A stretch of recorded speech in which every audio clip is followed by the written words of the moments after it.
lại xách đồ đi đâu đấy? Không phải cháu về nhà thôi à? Hôm nọ bác nói cái chuyện xấu của cháu rồi, bây giờ cháu về nhà xong bố cháu lại đuổi cháu đi. Tại bác nói cái chuyện đấy ra, bây giờ bố cháu đuổi cháu đi thì bây giờ cháu cứ ở đây thôi. Cái đấy thì bác nói sự thật, không phải là bác tự nói bịa ra. Đi làm gì? Cháu ngồi đây. Đây, đồ của cháu đây. Cháu đi đâu thì đi. Cháu đi ngắm cổng à? Đấy.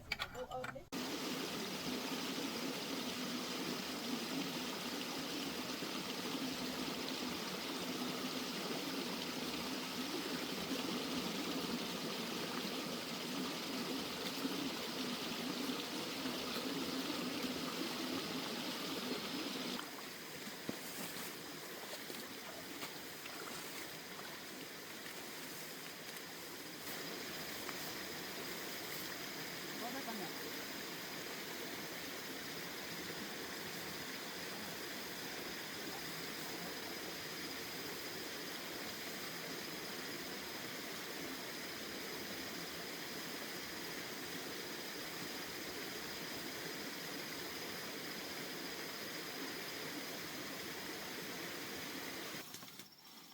Con này, chỗ này họ lấy hết rồi mình đi lên trên kia lấy.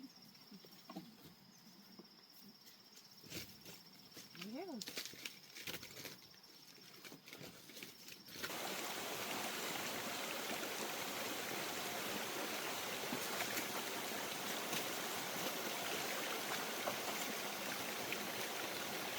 Con này sang bên này nó mịn món này.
to mới tốt thôi. Không lấy này tốt lắm.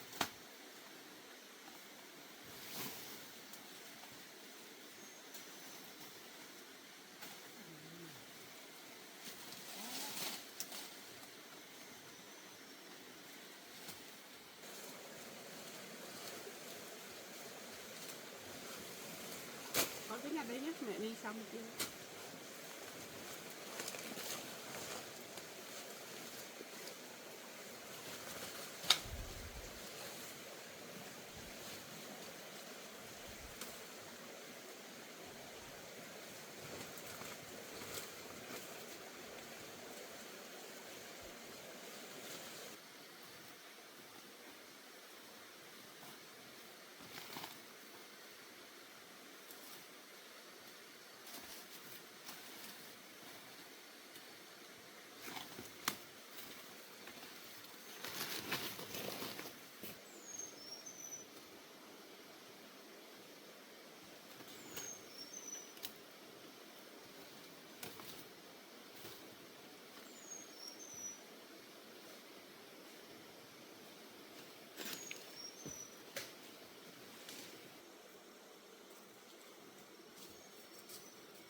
Con để đó rồi mà. Được cả nhà của áo không tốt đâu nhỉ.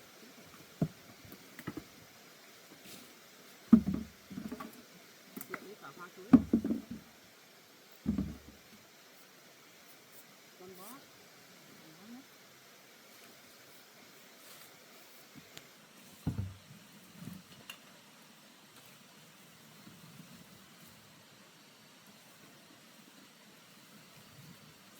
Tốt như con nhỉ.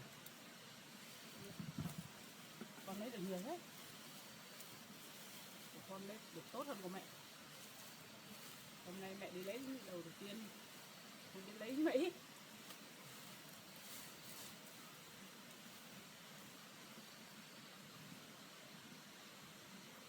Cái này tí chắc họ tranh nhau lấy còn. tốt lại vừa non.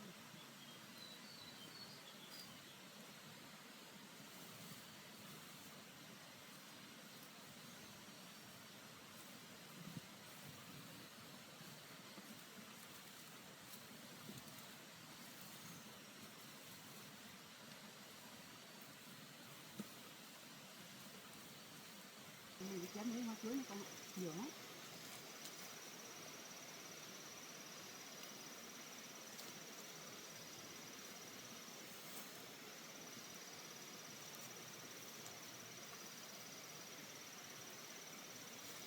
Cái gì nó phải buộc cũng được, không cần phải kệ.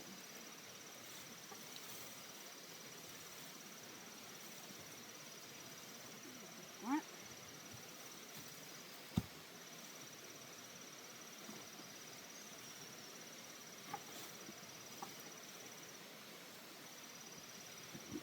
Để cái gùi ở đây luôn nhỉ.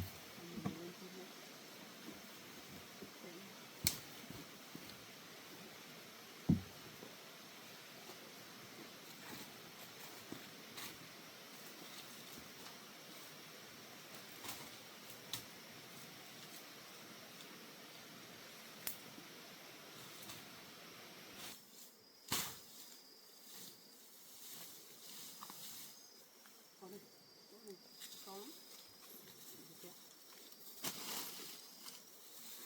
Đừng chết. Có lắm con ạ.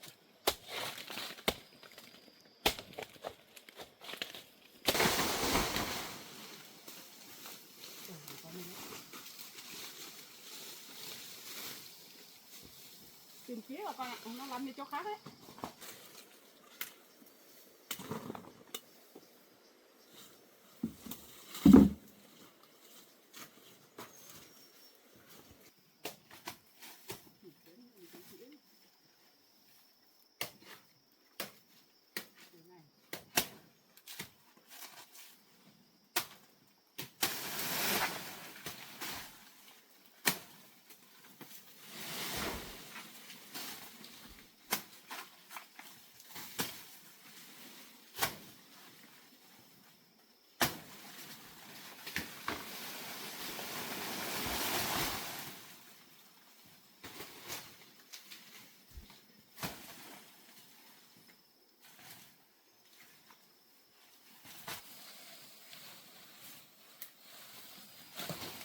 Đấy, không lấy con ạ.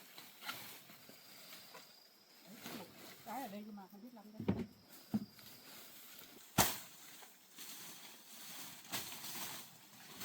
Cái này có đấy mà.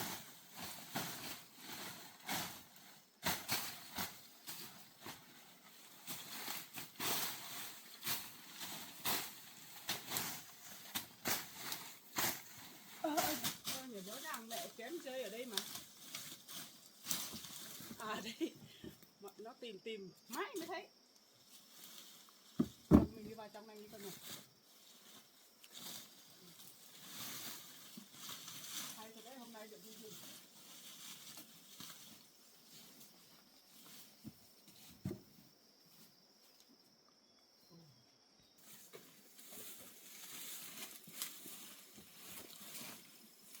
À thì cái gì nó có.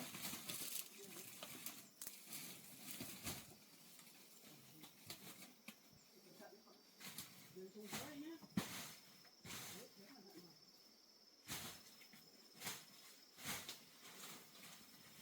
Mà mẹ đi chết.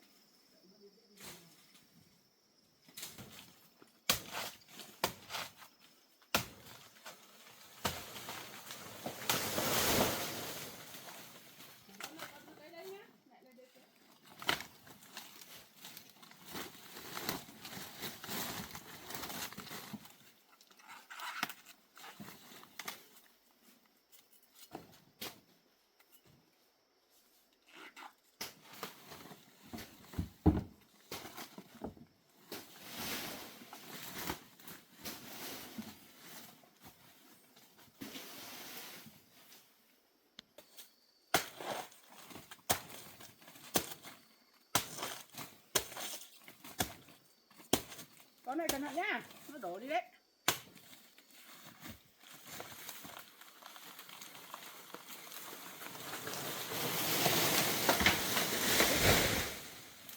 chơi ở đâu rồi con ạ?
Chào em nhá. Lại đi bán rau à? Vâng. Đấy đâu là nhiều rau thế? Hai mẹ con vào rừng lấy chị ạ.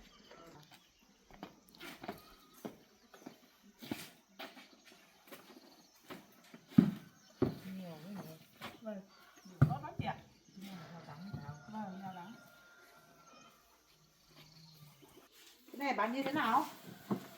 Chị cứ lấy hết đi, lấy hết thì em lấy 300 thôi. Có khoảng 2 chuối hết chị à? ạ. Vâng. Có cả hoa chuối hết luôn. Vâng. Nhiều nhỉ? Vâng. Ngon lắm chị ạ. Này con rau này. Vâng. Bán chắc chắn chị nhỉ? Bán thôi, không được. Cũng mua mà. Vâng. 300.000. Vâng.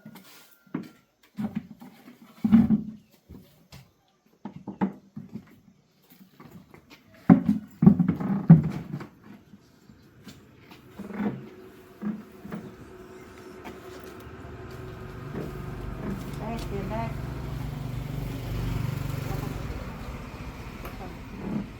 nào lấy về đây nhá.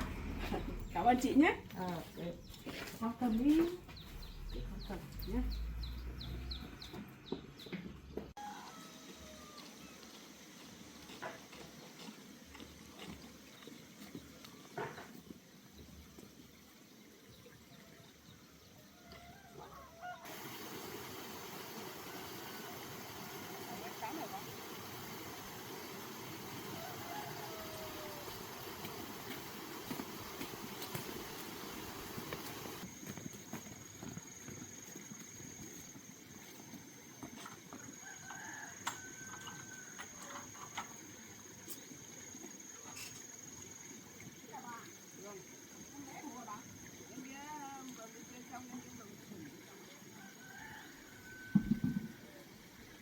Con ơi, con cứ đi giặt đồ đi nhá. Để mẹ nhóm lửa mẹ đun nước uống nhá.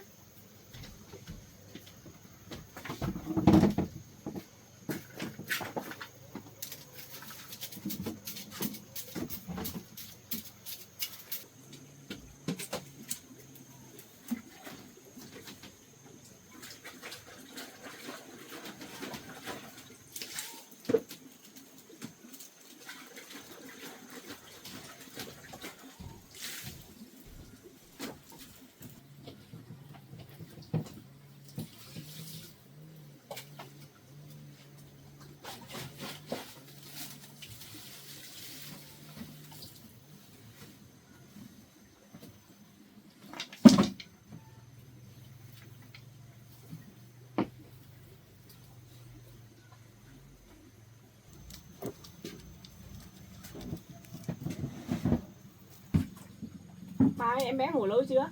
Em bé rồi ngủ được một lúc rồi cháu ạ. Vâng. Thế thì kệ em bé ngủ bà. Tí không đủ mắt dậy nó lại nhiễu. Cháu đun nước ạ.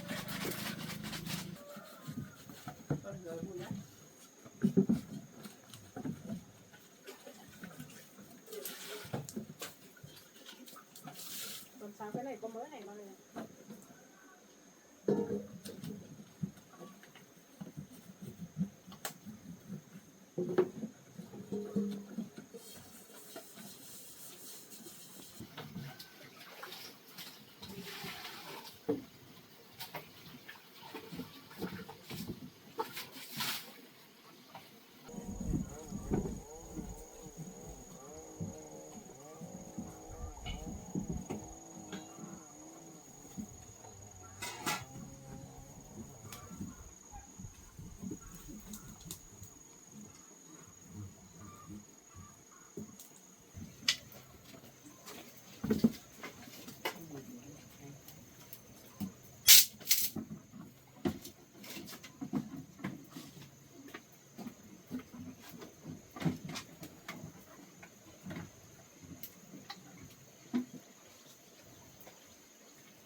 Bà ơi, Dạ. để cháu gọi con trai của cháu xem sắp về chưa.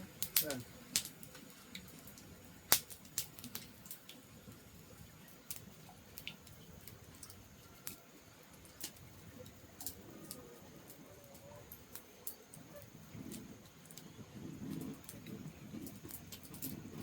Đâu con à? Con nghe này.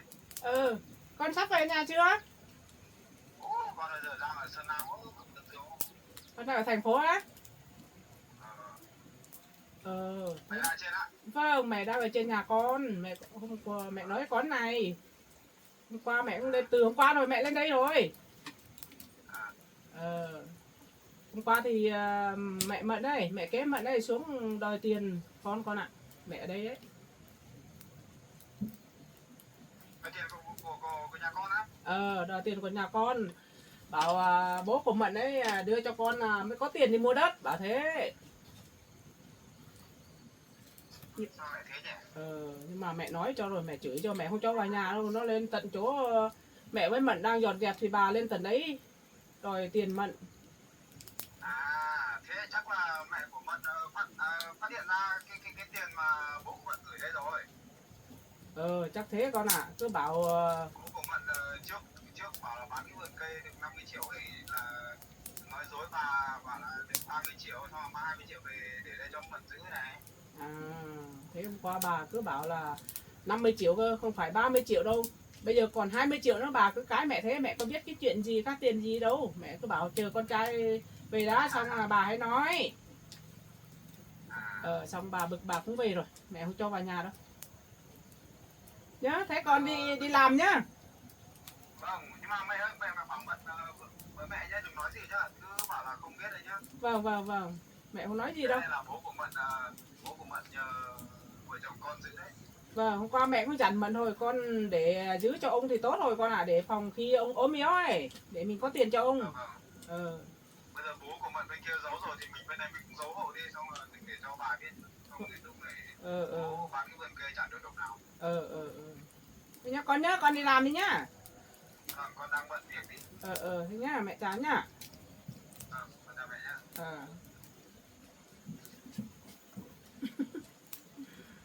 Nó còn ở thành phố cơ bà. Con trai của cháu bảo chắc mai hay chiều mới về bà. Vâng. Chắc thì ra thành phố đi tăng cường hay là thế nào ấy. Vâng. Vâng. Làm cái nghề bác sĩ này lúc nó làm chỗ này, nó làm chỗ khác cháu ạ. Nếu mà đi tăng cường không được hay ở nhà nhiều đâu. Vâng. Làm cái nghề này tuy rằng vất vả bà, nhưng mà mình giúp được dân, những người ốm đau ấy, là mình tốt rồi. Cái ngành này thì cái ngành cứu người bà. Vất vả mình cũng bó công, cũng là một người tốt rồi, không sao đâu. Mà làm cái nghề này không có ngày nghỉ, chỉ chủ nhật thứ bảy mới được ở nhà nghỉ. Cái nghề giáo viên á, họ còn được nghỉ bà, cái nghề này không có nghỉ hè đâu. Cái nghề này thì nó là ngày cần chỗ nào thì mình phải đi chỗ lúc đấy thôi. Cấp trên điều khiển đi là mình phải đi đấy bà.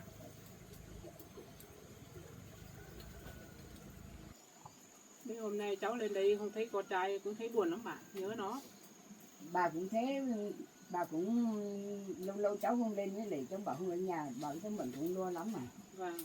Nhưng mà con trai cháu đi làm thì cháu phải lên đây với bà với con dâu rồi. Không bỏ được. Ở nhà cũng thấy an tâm bà, thấy lo. Không ai ở nhà có mình bà với cháu bé, bà mẹ kế của mình cũng ngồi xuống đòi tiền. Cứ hỏi là cháu mình đi đâu rồi, cô về lấy tiền trả cho bà bảo cái tiền này thì bà không biết đâu, cháu mình không có tiền đâu. Cái thằng bác sĩ mà không có tiền cho cháu. Nên xong bà bảo là đòi đi lục nhà bên kia tìm tiền. Bảo là ông bán đất, bán cây thì cho cháu mình tiền. Thì cháu mình không nói. Bấm mặt cháu mình đi lấy, đi mua đất ở bên kia. Cái bà cái đất này bà không biết đâu, đây tiền của cháu bảo thôi, bác sĩ bảo đi làm được rồi dành dụ mua được số đất bên kia để chăn nuôi thôi. Bà không tin, bà cứ đòi bên kia là lục đòi nhưng mà bà không cho. Thế là bà mới cháu bé ở nhà lên xong thì bà bảo bà không biết tiền cháu Mận đi đâu đâu, bà không được rút tiền lục đi. Nếu mà bà muốn lục muốn đòi thì cho cháu Mận đi làm về thì cháu có về đòi. Thế nói mãi bà mới ra kia, bà mới đi ra, bà mới đi xuống hai chỗ cháu Mận bên kia đây. Bà mới bảo là cháu Mận với mẹ của cháu bảo đi làm mua được trên đất ở bên làm đi gần nhà bên kia. Thế bà mới xuống đấy. Hôm qua bà mới cứ đòi lục tiền của cháu Mận. Bà cũng sợ lắm, có hai bà cháu ở nhà, bà thì khỏe, bà thì già nữa. Cháu thì khỏe, bà già nên bà không dám. May mà bà nói mãi bà nó mới đi đấy. Mấy lần cháu Mận đi làm đấy, mẹ kế của mình thì xuống, mình bà ở nhà. Bà ấy làm như bà ấy cứ trò nạt bà cũng sợ lắm cháu ạ. Vâng. Thế thì nhà bây giờ cài thép gai hết rồi bà, mình cứ nhớ đóng cổng vào, đừng cho bà vào. Nếu mà con dâu cháu không ở mà cháu không ở đấy nữa, bà đừng mở cửa, bà cứ kệ bà đó đứng ở ngoài đấy. Hóa ra thì hôm qua bà xuống đây đòi bà rồi. Xong là bà nói mới biết cháu với con dâu của cháu làm ở kia, bà mới lên phải không? Cứ đòi cháu bảo là đòi bà là tiền của cháu mình để đâu. Bà nói đi, bà không biết tiền của cháu Mận đâu, bà chỉ ở nhà xem cháu thôi, tiền các thứ là bà không biết. Thế cháu Mận đi đâu, cứ quát theo bà thế. Bà bảo cháu Mận với là mẹ của cháu Mận đi làm nhà bên kia rồi, đi dọn nhà bên kia. Bà cần cái gì bà xuống kia, bà hỏi là nếu mà không cần thì bà ở đây chào cháu Mận. Bà mới đi thôi mà. Bà đi xuống kia, bà đi tìm cháu với cháu Mận. Lên đấy cháu không nói cho thôi mà. Xong là cháu cầm xe về thì bà còn chạy theo sau đấy. Thì sau về đến đây đứng ở ngoài này, cháu không cho vào nhà đâu. Cháu bảo bà về đi, không về con trai tôi về thì bà phải biết luôn, thì bà cũng sợ bà về mà. Nếu mà bà xuống á, bà cứ đóng cổng vào, khóa cửa vào bà, cứ kệ bà, đứng ở đấy kệ bà làm gì làm, bà không vào được đâu mà, nhá. Khóa chặt cửa vào bà, mình không lo đâu, bà cứ đừng xuống mở. Bây giờ thì bà cũng nghe lời cháu bảo với lại cháu dặn bà rồi, bây giờ bà cũng già yếu rồi, lại có cháu bé nữa. Thế thì bà cứ đóng cửa, khóa cửa, bà ở bên trong lều, trong nhà thì lúc nào cháu Mận đi làm về hay cháu Bảo đi làm về thì gọi bà mới mở cửa cho vào. Còn bất cứ người lạ thì bà cũng không mở cửa nữa. Đấy, phải thế bà.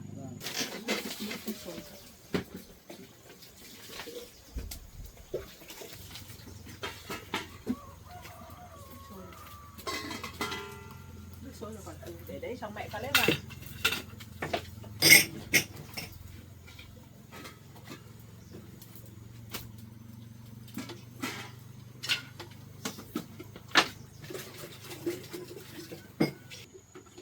Con mày đấy đi, để chị pha nước.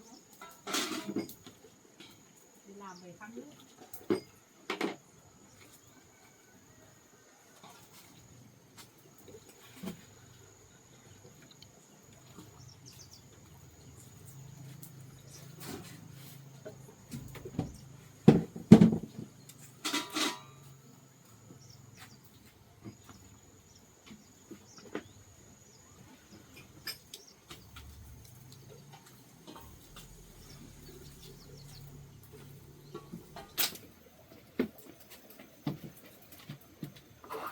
Con ạ, lúc nãy mẹ cũng điện cho con trai rồi. Không biết là chắc Tiểu hôm nay mới về được hay ngày mai mới về.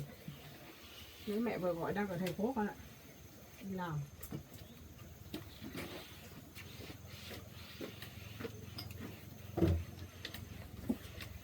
Đấy, mùa lạnh rồi chịu khó đun nước uống con ạ. Nó ấm người. Bà ơi, khăn nước cho nước uống bà ơi. Uống nước nóng cho nó ấy, ấm người. Bà nước này, rồi ra cái chén.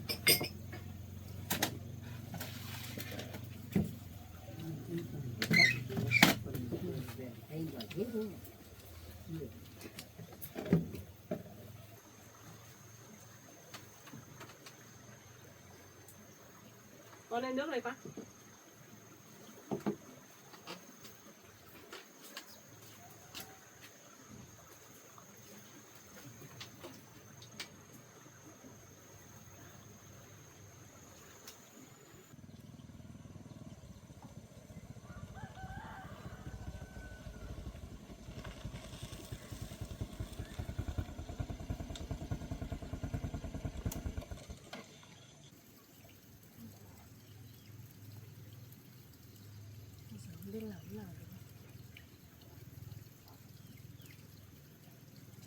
đuổi mình đi, bây giờ không có chỗ ở hay là bây giờ đi xin anh bảo ở mấy ngày nữa mới có cho chưa vừa mới đi nói xấu với chị kia xong rồi sợ chị đấy không cho, mà anh bảo không biết rồi, chắc chị đấy câm thì chị đấy không nói cho anh bảo biết rồi.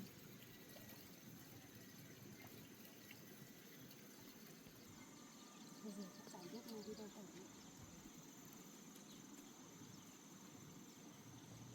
Là mình cứ đi vào xin xem sao, nhưng mà anh bảo cho mình ở sao cứ đi vào xem có mang đồ đi không. Hôm nay đi đi nhất anh cho được thì để cũng đi.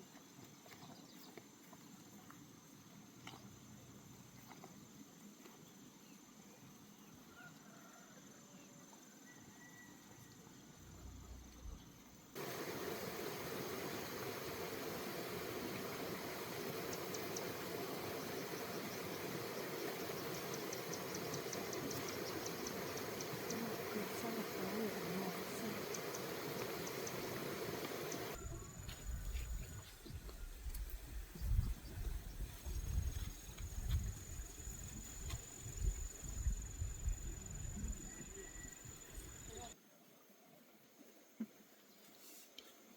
Cháu vào nhà đi. Ở đây, cháu vào bàn ngồi đi. Không, để chị vào nhà bàn ngồi uống nước với mẹ. Có mẹ ở đây rồi. Cháu vào đây ngồi đi. Cháu vào bạn. Vâng chị.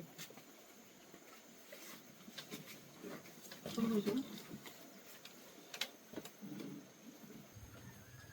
Cháu lại xách đồ đi đâu đấy? Không phải cháu về nhà thôi à? Hôm nọ bác nói cái chuyện xấu của cháu, xong bây giờ cháu về nhà xong bố cháu lại đuổi cháu đi, rồi cháu không có chỗ ở. Đâu, bác chỉ nói sự thật mà, nói xấu cái gì? Cháu thế nào thì bác nói thế đấy thôi mà. Sao bố cháu lại đuổi cháu đi? Bây giờ về nhà bố cháu lại đuổi cháu đi, bây giờ cháu không có chỗ ở, cháu lại xách đồ xuống đây lại xin ở đây. Xin ở đây á? Vâng. Ở đây bác không cho cháu ở được đâu. Bây giờ con trai bác không ở nhà đi làm rồi, bác không cho cháu ở đây được đâu. Mỗi mình con dâu bác với lại bà cụ nữa thì bác không có thể cho cháu ở đây được. Bây giờ hôm nọ bố đã đón cháu về nhà rồi, bây giờ cháu phải biết lời cách nói với bố chứ. Trước cháu thế này, bây giờ con thế này chứ. Cháu phải nói kể cho bố nghe chứ. Thì cháu cũng nói với bố rồi, nhưng mà thì cháu cũng làm nhiều chuyện Cháu xấu. uống nước đi. Cháu cũng làm nhiều chuyện xấu, xong rồi cháu cũng nợ một ít tiền nữa. Bây giờ bố cũng chẳng cho cháu ở nhà nữa đâu. Rồi cháu cũng không có chỗ đi, bây giờ cháu ra đây xin ở nhờ nhà bác mấy hôm. Cháu ơi, bác không cho cháu ở đây được đâu cháu ạ. Con trai bác thì đi làm nữa là không hay ở nhà nữa, là sợ cháu làm hại con dâu của bác ấy. Với lại bà sợ. Bác không cho được đâu. Bác ơi, cháu không làm hại gì đâu mà. Ngày trước anh bảo cũng hứa với cháu là tìm việc cho cháu rồi. Bây giờ mấy hôm anh bảo mà tìm được việc cho cháu thì cháu cũng không ở đây đâu. Bác cho cháu ở đây mấy hôm anh bảo mà tìm được việc cho cháu thì cháu đi làm ở đấy. Không, lúc đấy thì cháu hơi ốm một tí thì con trai của bác mới cho ở thôi. Bây giờ thì cháu khỏi rồi, bố cháu cũng đón cháu về rồi. Bây giờ bố không cho ở, cháu lại quay về đây xin ở. Bác không có thể chấp nhận cháu ở đây được cháu ạ. Bác cho cháu ở đi. Bây giờ cháu cũng chẳng có chỗ đi nữa. Thì hôm nọ cháu cũng đi làm giấy tờ về nhà nhưng mà chưa làm được ấy. Bác không cho cháu ở được đâu cháu ạ. Hôm nọ anh bảo cũng đưa cháu về, xong rồi về thì cháu cũng chưa kịp đi làm cái gì, xong xuống đây bác lại nói thế, xong rồi bố về nhà bố lại tức cháu, xong bố lại đuổi cháu đi. Cái đấy thì việc của cháu, bác không biết đâu. Bây giờ hai bố con tức cái gì bác không biết. Bây giờ cháu lại quay xuống đây đòi ở nhà của con trai bác thì bác không cho cháu ở được đâu. Bác cho cháu ở đây đi mà. Thôi bác đã nói là nói, bác không cho cháu ở được. Bây giờ cháu tìm chỗ nào, chỗ khác đi để chỗ nào cho cháu ở được, ở tạm. Cháu cứ thế thôi. Bây giờ ở đây thì bác không chấp nhận cháu ở được rồi. Bác cho cháu ở đây đi. Anh bảo nhất định sẽ cho cháu ở đây mà. Thôi bác không cho cháu ở được đâu cháu ạ. Đừng có năn nỉ bác nữa. Bác đã già rồi, nói một câu là một câu thôi. Bác không cho cháu ở Không, được. bác gọi điện cho anh Bảo thì xem. Bây giờ anh Bảo không ở nhà, bác gọi xem hỏi anh có cho cháu ở đây không? Không, con trai bác bận lắm cháu ạ. Không gọi được đâu. Bây giờ cũng sắp nghỉ rồi mà bác gọi đi. Bây giờ cháu không biết đi đâu ở nữa. Bây giờ cháu gọi cho con trai của bác á, gặp con trai của bác không cho cháu ở đâu. Bác tin tưởng rằng thế. Bác gọi hỏi thử xem. Thế con lấy điện thoại cho mẹ đi, gọi cho Bảo đi. Đấy, bây giờ cứ năn nỉ bác thế này, bác gọi xong cháu nói với Bảo xem nhá. Xem Bảo nói cái gì với cháu nhá. Tí bác nói là Bảo bác không cho ở nhá.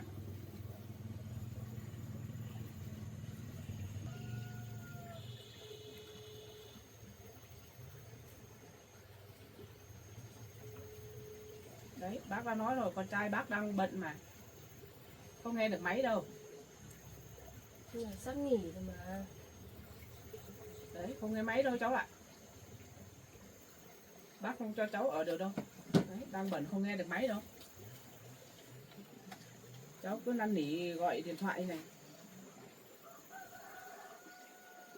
Bây giờ lắm là cháu không có chỗ ở nữa. Bác cho cháu ở đây. Lúc nào anh Bảo về đi. Thôi, không cho ở được. Bây giờ Bảo không biết hôm nào, lúc nãy bác vừa gọi điện không biết hôm nào là con được về mẹ. Cấp trên đang điều khiển con đi khám bệnh cho những người nghèo ấy. Và bây giờ con chưa về được đâu. Mà bây giờ tốt nhất thì cháu cứ đi tìm chỗ nào được thì cháu xin họ ở tạm đấy. Khi nào con trai của bác về xong là cháu hãy quay lại hỏi con trai của bác. Thế thôi nhé. Bác gọi lại đi, bác gọi lại xem nào, biết đâu anh để điện thoại ở đâu, bây giờ anh về sao? Bác gọi lại đi. Đấy, bác đã nói rồi, con trai của bác bận lắm. Cháu cứ bảo gọi cái gì. Bác gọi lại tiếp đi. Thế bác gọi nhé, xong cháu nói chuyện với con trai của bác nhé. Vâng. Bác nhất trí.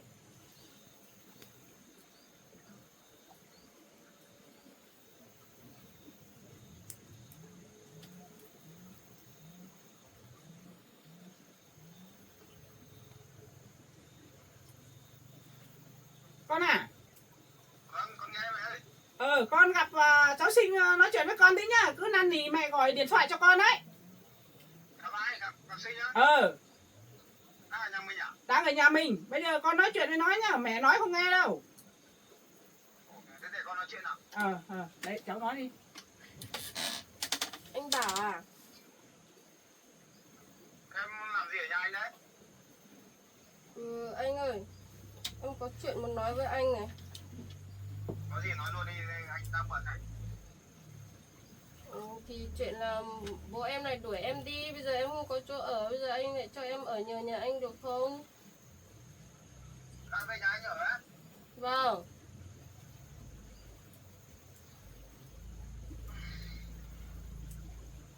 Làm nào được. Bây giờ là việc của em tự lo thôi, anh không cho em ở đấy nữa đâu. Đấy, thế chưa? Em ở đấy nữa, anh ấy đi làm suốt, bây giờ nhớ này có chuyện gì làm nào, anh không cho ở đâu. Bây giờ nếu bố em không cho em ở nhà bố thì em đi tìm chỗ nào ở tạm đi, hay là đi làm ở đâu thì đi, anh không biết đâu. Ôi em về nhà xong em còn chưa đi làm được giấy tờ, bây giờ bố em là đuổi em đi rồi. Nhưng mà em ở nhà anh ấy hôm trước là em có nói xấu rồi là thế này thế nọ với vợ anh nhá, anh biết rồi đấy, vợ anh kể rồi. Đâu em muốn nói xấu gì đâu. Em đừng nói dối, em đã nói công kích vợ anh rồi, chắc là muốn làm để cho vợ anh quan tâm xong là vợ anh bỏ nhà đi à? Em đừng nói dối nhá, vợ anh nói rồi đấy. Có đâu. Đấy, cháu nghe nói chưa? Không phải mỗi mình bác không cho cháu ở, con trai bác cũng không cho cháu ở luôn. Cháu phải hiểu thế. Cho em ở đây đi mà. Ở đấy cũng không được, bây giờ em là kiểu là em cũng hay đi chơi xấu người khác nhiều ấy. Anh không thích đâu, tốt nhất là không cho em ở đấy đâu. anh không cho em ở thì thôi. Đi tìm nhà trọ thuê mà ở. Đấy. Sao cứ phải nhà anh cứ có tí chuyện gì lại về nhà anh thì tìm anh thì anh có phải chồng em người yêu em gì đâu người nhà đâu mà về hỏi anh. Thì ngày trước em cứu anh này, bây giờ anh vô ơn thế à? Biết thế rồi, biết là em đã từng cứu anh rồi nhưng bây giờ anh đã cho em ở một lần rồi. Bây giờ thì em về với bố thì do việc của bố con em chứ anh biết đâu. Anh biết giúp thế nào bây giờ chẳng nhẽ này cứ em gặp chuyện này lại cho em ở nhà anh à? Thế bây giờ anh đi tìm chỗ ở cho em đi. Sợ quá nhỉ. Bây giờ em đang ở nhà anh đúng không? Vâng. Thôi thế thì em cứ ở tạm ở đấy đi, xong rồi anh về nhà anh nói chuyện. Con ơi, Ở tạm đấy thôi. con ơi không cho ở đâu con ạ. Mẹ nhất thiết mẹ không cho ở đâu. Mẹ đuổi đi bây giờ đấy, con mà cho ở mẹ đuổi đi đấy. Nhưng mà bây giờ này con lại đang đi làm con chưa về để con xem tình hình thế nào cơ. Con Không. Bây giờ con đi làm thì con cứ đi làm. Khi nào con về, cái sinh lại quay về. Hỏi với con hay cho ở. Bây giờ thì mỗi mình con dâu mẹ với lại bà ở nhà, mẹ không cho ở đâu. Khi nào cái Thế thì Sinh ơi, Dạ. em đi tìm chỗ nào ở tạm đi hay là đi đâu đi, anh không cho ở đâu, mẹ anh không cho đâu, bây giờ đấy. cho em ở đấy đi, để em lại nói anh bảo là không biết ơn cái chuyện của em cứu anh, làm khó anh lắm, tốt nhất là thôi em đừng làm phiền nữa, em cứ đi đâu ở tạm đi đi. Thế anh tìm chỗ ở cho em đi, bây giờ em không biết Em đi tự đâu đi mà tìm. tìm đi. Cái thời gian đâu mà tìm chỗ ở cho cháu. Thế hôm trước bố em bảo anh tìm việc cho em, anh tìm được chưa? Em thì cứ mông lung thế này thì làm sao mà có việc cho em làm, việc thì em phải với bố con em tự mà đi tìm đấy chứ, anh đi tìm cho thì tìm được nhưng mà em có chịu đâu, toàn thế này thế kia thì anh sao biết được. Công việc của em phải tự lo chứ. Biết làm thế nào được. Thôi con này con. Em đi đâu đi tìm phòng trọ ở đâu mà ở đi, anh không biết đâu. Anh đang đi làm xa thì cũng chưa về nhà này. Con cứ đi làm đi con ạ. Có mẹ ở đây rồi. Nếu mẹ bảo với Sinh nhá, bảo là con không cho ở đâu thế thôi. Thế tắt máy đi, con tắt máy đi. Không nó phức tạp lắm.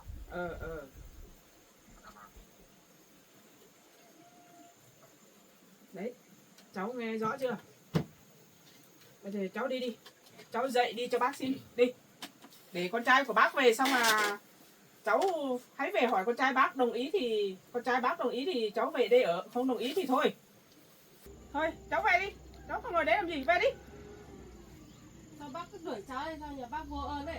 Cháu cứ anh bảo về thế mà bây giờ bác cứ đuổi cháu đi. Nhà bác thật là vô ơn đấy. Đấy, thế cháu cứ ngồi đấy nhá. Kệ cháu, cứ ngồi đấy. Hai mẹ con mình làm cơm ăn đi con. Bác cứ ngồi đây chờ anh Bảo về. Biết thế trước cháu không cứu anh Bảo, cho anh Bảo đi đâu đi. Bây giờ cháu cứu về xong rồi vô ơn, cháu xin ở nhờ một tí cũng không được. Cháu còn nói cái gì đấy? Thì bác còn lôi cháu đi bây giờ. Cháu còn bảo là nói bác vô ơn à? Bác giúp cháu không biết bao nhiêu lần rồi. Lần này đến lần khác rồi. Nhà bác giúp cháu được cái gì đâu. Cháu ở đây có 2-3 ngày mà suốt ngày chửi, suốt ngày đuổi cháu đi. Đây, đi, bố đuổi đi. Xong mà bác lại cho về đây ở nhờ rồi.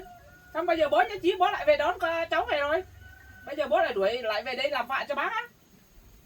Thì bây giờ tại bác nói cái chuyện đấy ra, bây giờ bố cháu đuổi cháu đi thì bây giờ cháu cứ ở đây thôi. Cái đấy thì bác nói sự thật, không phải là bác từ nói bịa ra. Cháu cứ nghĩ xem bản thân cháu. Thôi. Bác mà không nói thì bố cháu làm sao mà đuổi. Bác không cái với cháu đâu. Đấy, cháu cứ ngồi đấy. Cháu cứ thích ngồi đây đây. Bác làm cái gì thì làm đi. Cháu cứ ngồi đây. Thôi, cháu không nói nhiều nữa, cháu về đi. Cháu về. Bác đuổi Cứ làm nhạc nhiều quá, về đi. Con. Đứng lên. Về đi. bác thả cháu ra đi.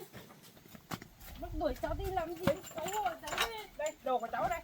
Cháu đi đâu thì đi. Nó đang đóng cổng à? Đấy. Vô ơn thế không biết. Cháu không đi, cháu đứng ở ngoài đấy. vào nhà đi con. Bác không cho cháu ở, cháu cứ ở đây chờ đây. Cháu còn đứng ở đây nói làm nhảm cái gì đấy? Đây trước cháu cứ khinh con dâu của bác này. Bây giờ bác mới không cho cháu ở đây đấy. Cháu không khinh cái gì đâu. Ngày trước Bác kiểu chẳng khinh nó bác à? hiền Cháu lành chẳng khinh thế nó nào. à? Lấy tiền về ném vào cả mặt nó còn bảo nó câm biết cái gì đấy. Cháu quên rồi à? Đấy là chuyện ngày trước rồi.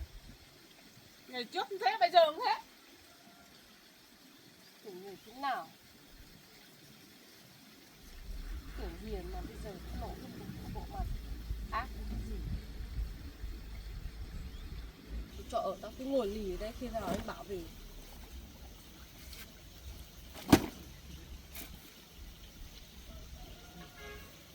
Vô ơn.